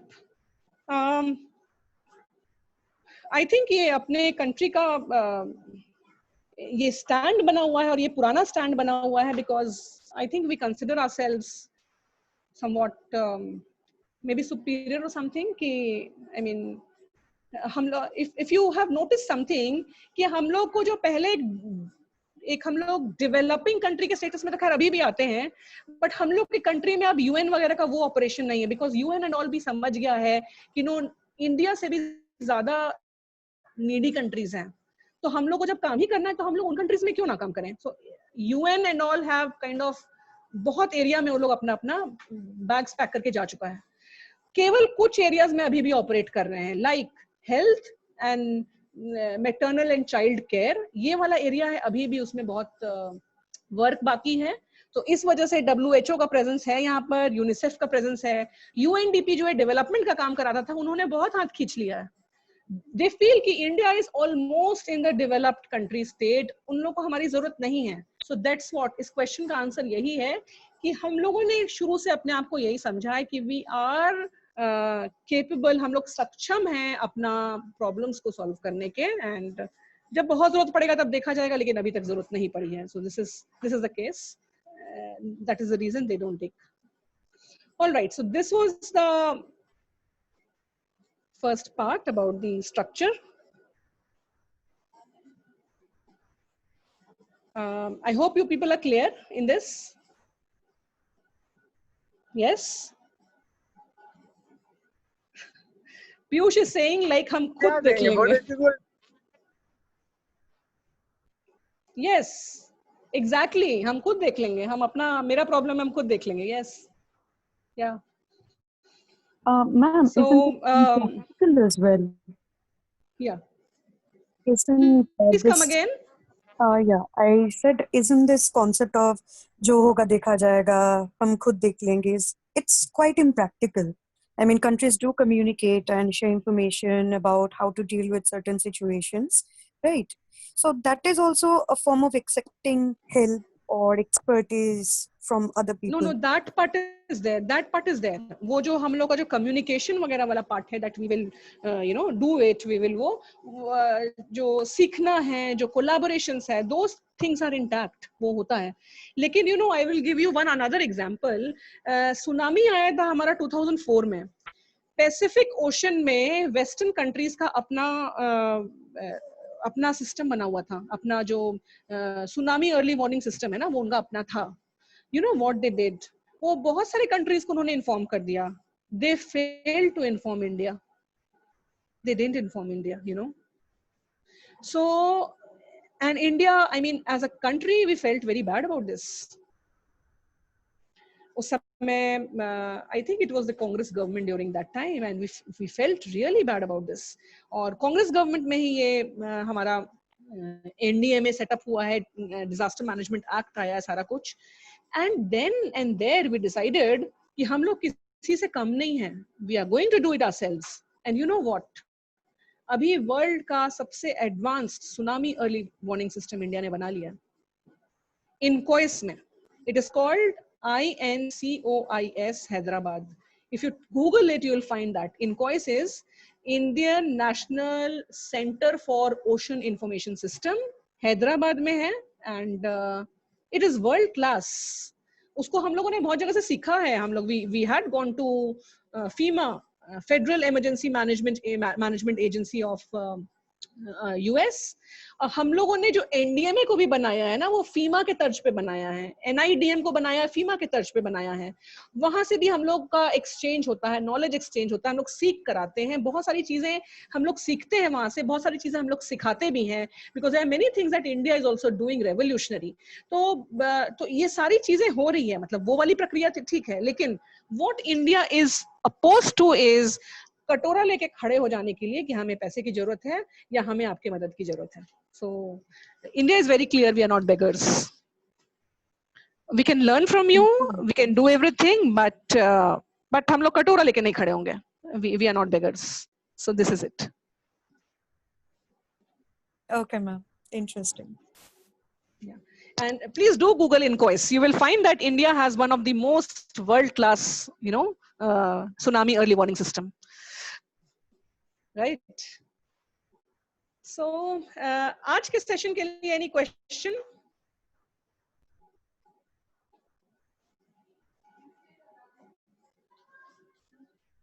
हाँ करो. Any more question regarding today's session?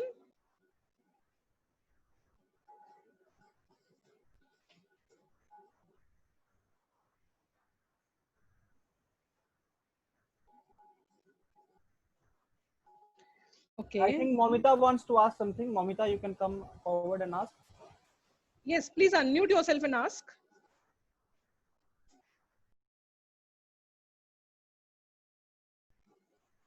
Momita, please ask.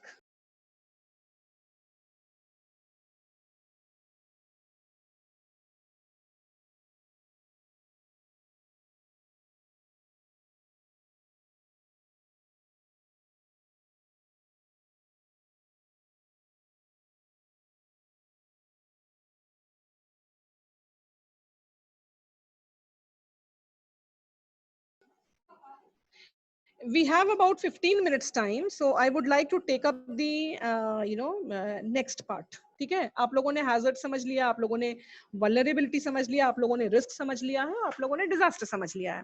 ठीक है. Now the next part which I would like to do is I would take up that part जो कि इससे linked है. Who should be prioritized while administering relief? हम लोग जब भी फील्ड में जाते हैं तो किसको हम लोग को प्रायोरिटाइज करना चाहिए? How many of you have seen distribution of relief? कभी कोई डिजास्टर आता है, हम लोग जब रिस्पॉन्ड करते हैं तो हम लोग जाते हैं कि चलो हम लोग लोगों को मदद करें. तो वहां का सिनारियो किसी ने देखा है कभी? जहां पर डिजास्टर का रिस्पॉन्स हो रहा होता है, कभी भी आप लोगों ने वहां का सीन देखा है? For example I give you a small idea. News में भी शायद आप लोगों ने देखा होगा कि एक हेलीकॉप्टर आया, एक गांव है, मरून विलेज है, ठीक है, चारों तरफ पानी है, and then there are some people who have seen the helicopter and the helicopter will be dropping rations and food packets. Anybody can describe me वहां का सिनेरियो क्या होता है? Anyone?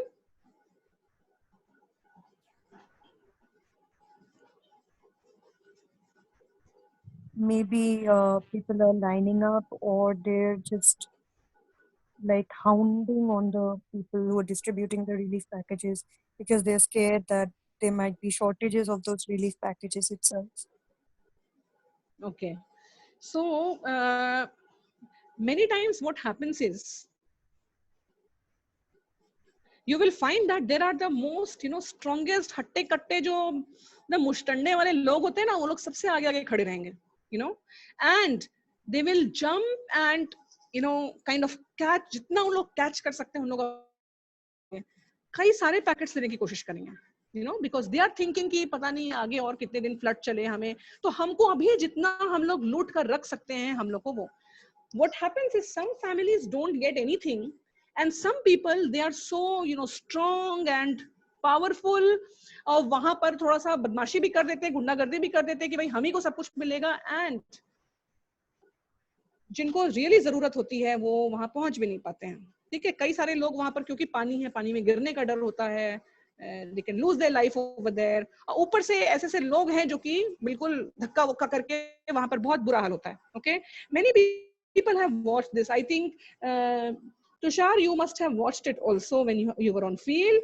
I'm sure Piyush must have watched this while he has been doing these things. Shubkamini must have already watched this while on field. So would you like to share your experiences? Shubkamini, Piyush, Tushar, क्या होता है? Yes, Tushar.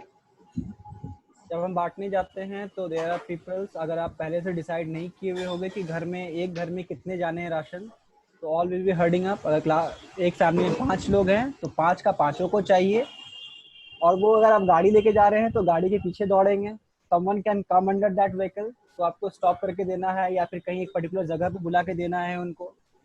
उन्हें उस समय सिर्फ अपने सामान का फिक्र होता है कि वो हमें ले करके वो लोग जो डिस्ट्रीब्यूट हो रहा है वो लोग लेके उसे जाना है किसी भी तरीके से, चाहे हुक और बाय क्रू, चाहे वो किसी के ऊपर चढ़ जाए, वो भी उस समय वो नहीं सोचेंगे सामने छोटा बच्चा आ जाएगा उसके ऊपर चढ़ के चले जाएंगे, कोई दिक्कत नहीं है। तो situation is verse.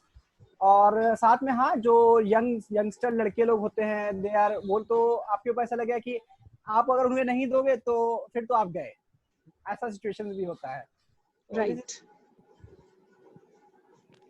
Hello, yes, last year हमने जो इवेंट किया था, जैसे कि मान लीजिए किसी लोकेशन में 4 स्पॉट है, ABCD, देन जितने भी लोग जाते हैं वो A जाते हैं, A के पास पहुंचते हैं, फूड डिस्ट्रीब्यूट करते हैं, देन वो वापस आ जाते हैं। कुछ लोग B तक जाते हैं, देन C और D तक लोग नहीं पहुंच पाते हैं।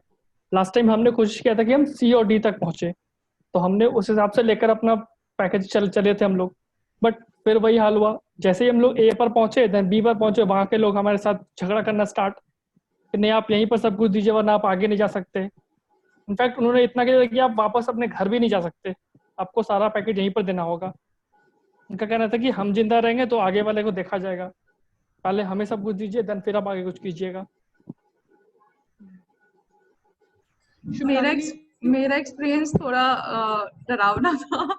वहाँ काफी लोग इकट्ठे हो गए थे हमारी गाड़ी की तरफ, एंड वो लोग घेर कर बहुत हल्ला मचा रहे थे, क्योंकि उनको लग रहा था हम लोग गवर्नमेंट की तरफ से गए हैं, इसलिए वो लोग बहुत ज्यादा कंप्लेन कर रहे थे और बहुत ज्यादा चिल्ला रहे थे। इतना ज्यादा हंगामा हो गया कि हम लोग को गाड़ी लेके कैसे भी हम लोग गेट दरवाजा बंद करके बैठ के फिर वापस आ गए, काफी दूर तक आए। फिर वहां से मुखिया से कांटेक्ट किया हमने कि आप लोग थोड़ा माहौल ठंडा करें। फिर हम लोग आई थिंक 15-20 मिनट के बाद गांव से एकदम बाहर निकल गए। उसके बाद फिर हम लोग वापस गए और मुखिया के बुलाने पे फिर उनने थोड़ा वहाँ के जो लोग थे, मुखिया ने कुछ अरेंजमेंट कराया और वहाँ के मुखिया के थ्रू ही हमने वो स्लिप पे नाम लिख के वो लोग लेकर आ रहे थे।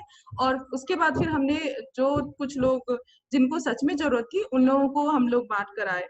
लेकिन फिर भी बाद में कुछ लोगों का कंप्लेन आया कि वो लोग कुछ पार्शियलिटी कर रहे थे, ऐसे कर रहे थे, और हम लोग को भी बाद में थोड़ा बहुत ऐसा लगा कि हाँ मतलब कुछ लोगों के साथ ऐसा हो गया है। लेकिन स्टार्टिंग का सीन बहुत ही ज्यादा डरावना था, एंड हम अकेली लड़की थे तो और ज्यादा मतलब डर हो गया था कि अरे क्या हो रहा है बोल के। और वो फर्स्ट एक्सपीरियंस था मेरा। तो ऐसा होता है, बहुत सारे लोग मतलब उसमें उनका हालत भी वैसा होता है ना, तो कोई नहीं, ये मेरा एक्सपीरियंस था।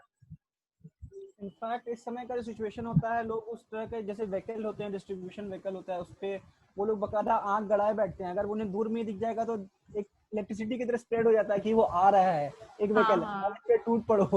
तो उस तरह का सिचुएशन होता है वहाँ पर।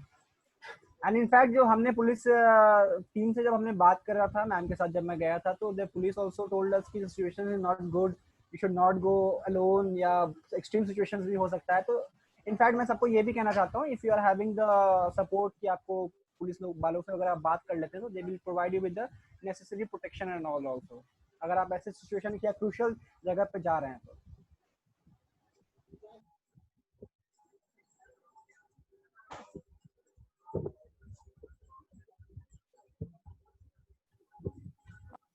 तो हमारे तरफ से जरूर रहेगा कि जब भी आप कहीं भी डिस्ट्रीब्यूशन करने जाएं तो आप एटलीस्ट अपने साइट का मैन पावर को अच्छे से लेकर जाएं, क्योंकि ज्यादा वहाँ पर वॉलंटियर्स की सिचुएशन जरूरत होती है, कुछ भी हो सकता है वहाँ पर का सिचुएशन, कुछ हाँ। भी, क्योंकि लोग को मतलब वो सोचते हैं कि मतलब जिंदगी और मौत का सवाल है, तो वो इस बीच में कुछ भी कर बैठेंगे। I would also like Shubhamini to share about the women and वो बूढ़ी औरत वगैरह के बारे में हम चाहते हैं कि अपना एक्सपीरियंस शेयर करो। अरे वो तो शेयर करने से पता नहीं मैं कोरोना आ जाएगा। हम लोग सेम एरिया जहाँ तुषार गया था उसी एरिया की बात कर रहे हैं। हम लोग एक सर्वे के लिए गए थे, लेकिन उस समय तक इधर का काफी फ्लड कम हो गया था। लेकिन वहां जाने के बाद पता लगा कि वो लोग रिंग बांध जो गोपालपुर है उस पे आकर बैठे हुए थे, एंड सारी औरत लोग हम लोग को घेर कर, उन लोग के आंख में ना होप दिख रहा था।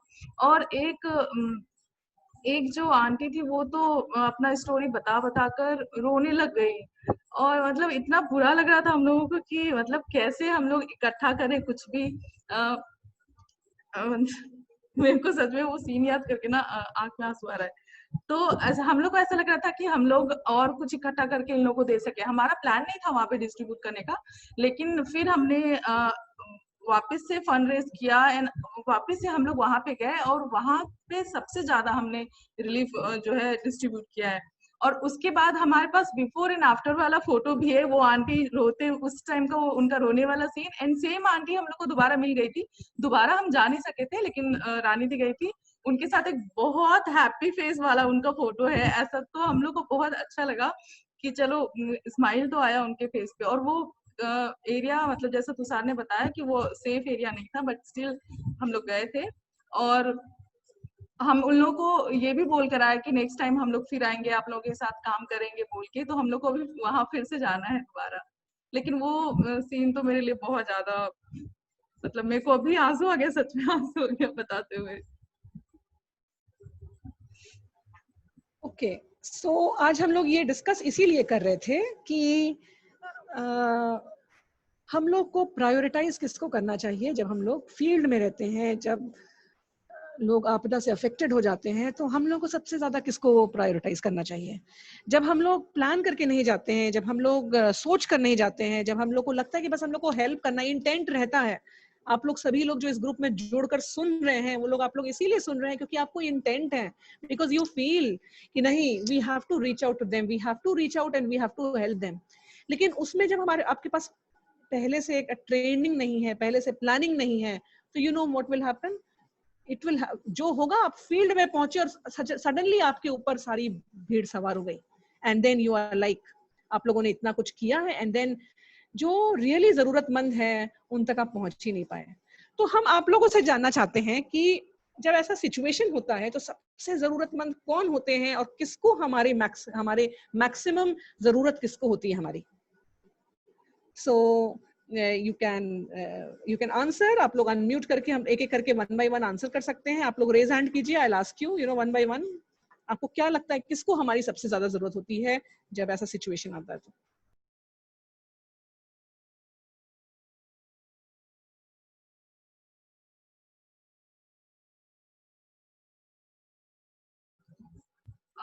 लास्ट टाइम का ये एक्सपीरियंस है मेरा। तो उस टाइम पे ऐसा हुआ था कि जब हम लोग विजिट करने के लिए गए थे सारे विलेजेस में, बाद में गए थे, तो उनमें से जो ज्यादा जो बहुत बूढ़ी थी, उन अकेली रह रही थी या बेटे से अलग होकर रह रही थी, तो उनका कहना था कि मेरा बेटा ले लिया सामान, हमको मिला ही नहीं, ऐसे बोल के।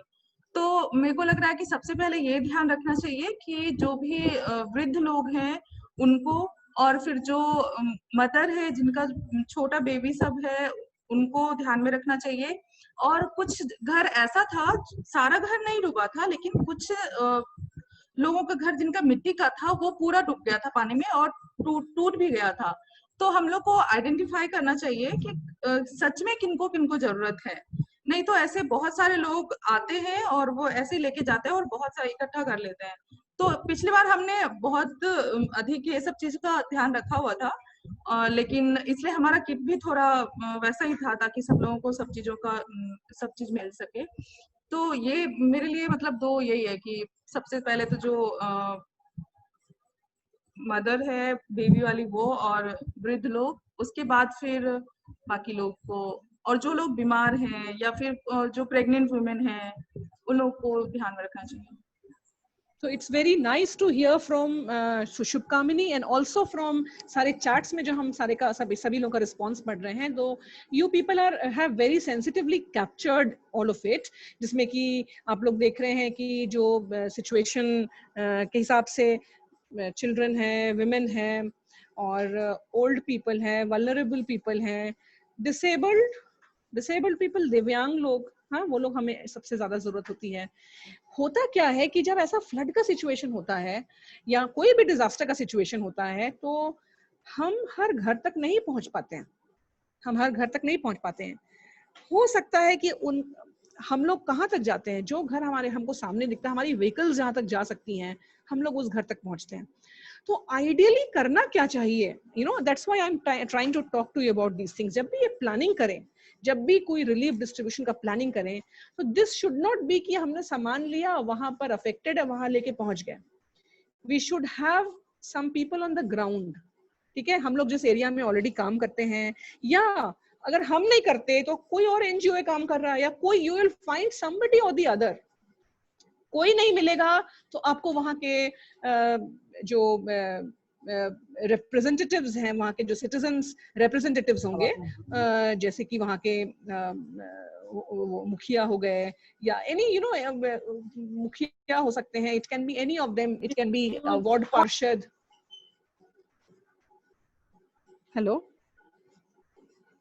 या सो कोई वार्ड पार्षद वगैरह, अगर हम लोग नहीं पहुंच सकते तो you know we have to talk beforehand, और उस बिफोर हैंड वाले में उन लोगों से पूछना पड़ेगा कि आप अपना लिस्ट दीजिए। उनके पास सारा लिस्ट होता है, ठीक है, कि आपके लिस्ट में कितनी प्रेग्नेंट महिलाएं हैं, कितने डिसेबल्ड दिव्यांग लोग आपके यहाँ कौन कौन है, और लिस्ट में नाम दीजिए, आप सारा नाम दीजिए। One more thing which happens a lot, which we have to keep a tab on, is वहां पर वो रिलीजन वाला इश्यू बहुत तेज आ जाता है, ठीक है। अगर मुस्लिम है तो मुस्लिम कम्युनिटी को केवल देंगे, अगर हिंदू है तो बस हिंदू कम्युनिटी को देंगे, तो आपने एक कम्युनिटी को एक्सक्लूड कर दिया, हिंदूज को एक्सक्लूड कर दिया, या मुस्लिम्स को एक्सक्लूड कर दिया, या उस कम्युनिटी को एक्सक्लूड कर दिया। तो आप तो जानते हैं ये हमारे एरिया में ये फैला हुआ है। So this is the reason we have to find a good way to really find out who all are affected, you know, और उनको ये बताना है कि हम लोग को एक मिक्स्ड ग्रुप चाहिए। आप हमको सिर्फ हिंदुओं का लिस्ट मत दीजिए, आप सिर्फ हमको मुसलमानों का लिस्ट मत दीजिए, हमको दोनों का लिस्ट दीजिए। उसको चेक करना है। You have to find somebody who can go and find that out.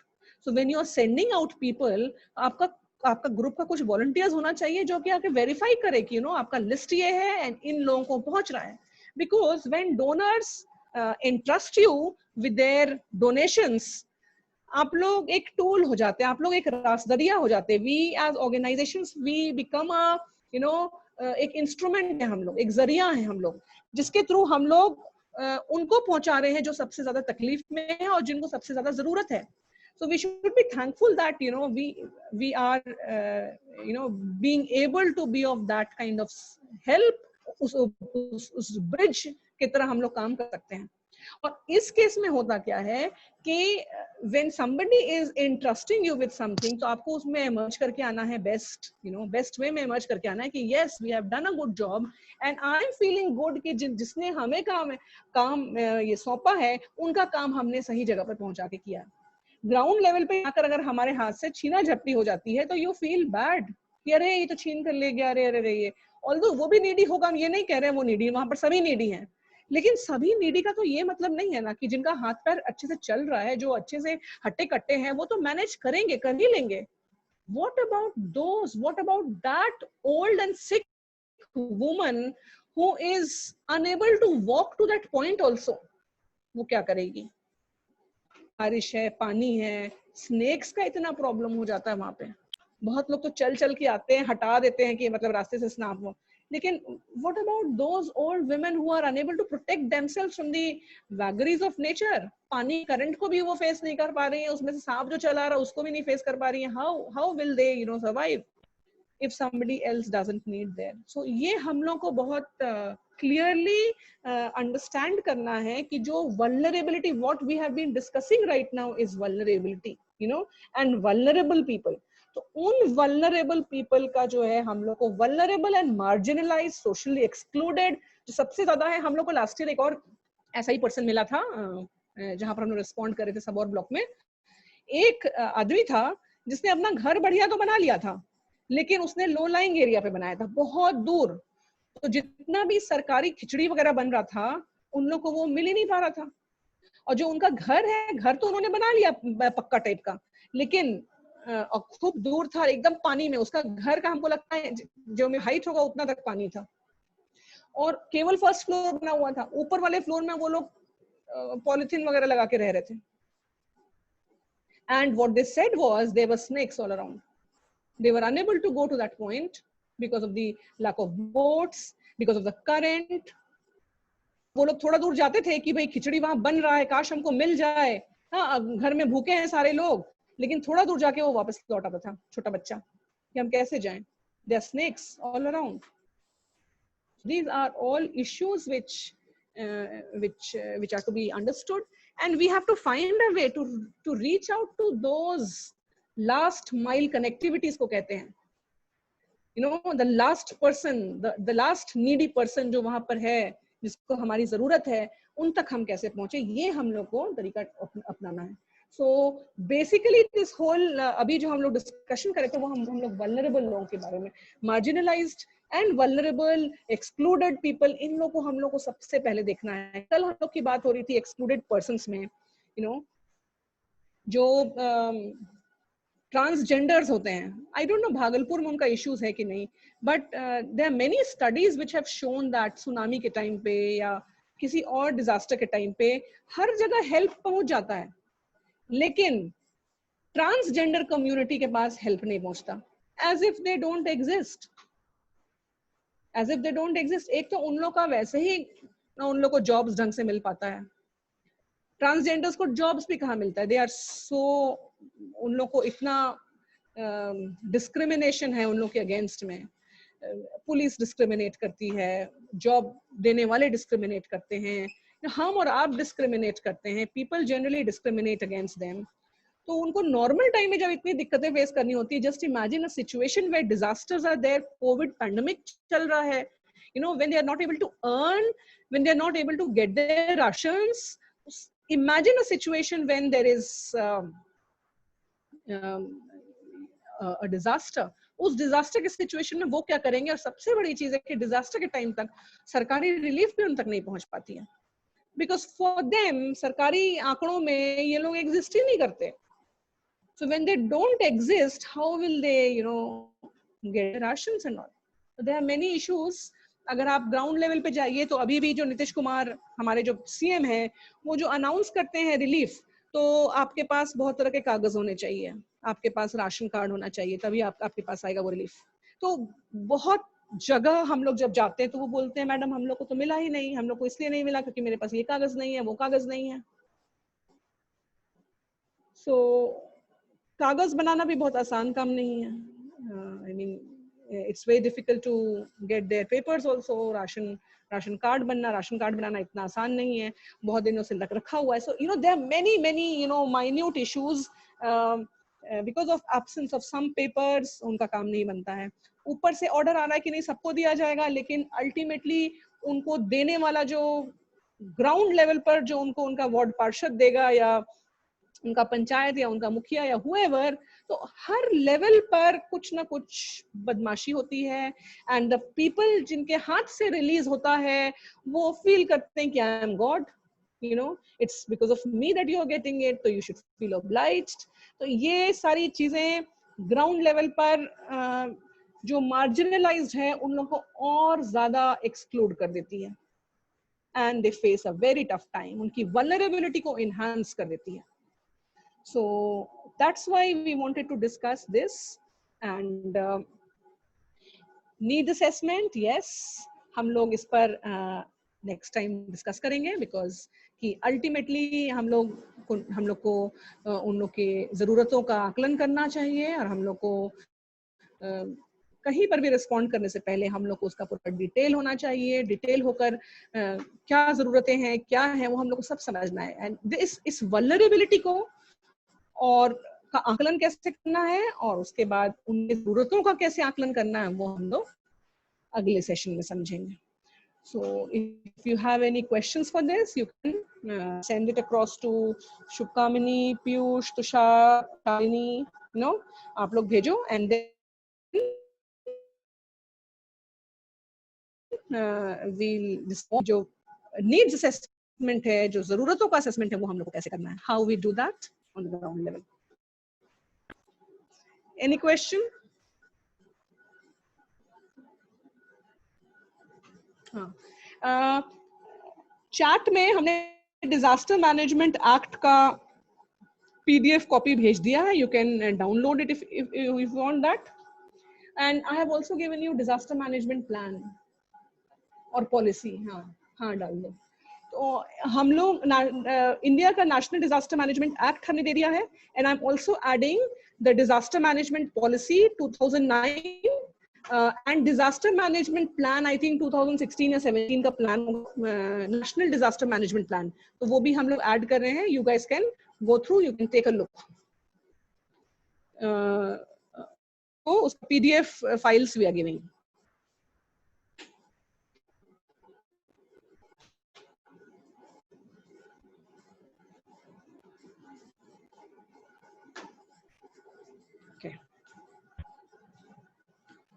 So anybody has any observation or any, anything to share or any question?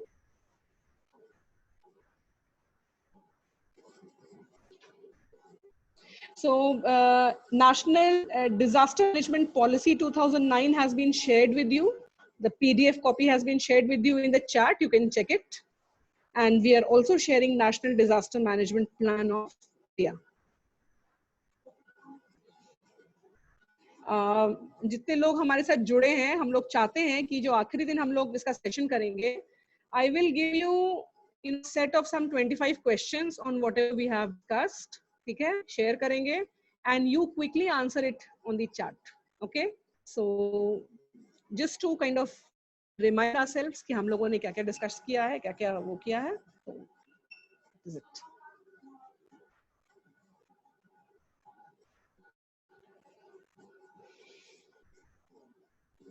So all the documents, 3 documents आ गया है. You can download that, the PDF, and you can go through it. ठीक है, and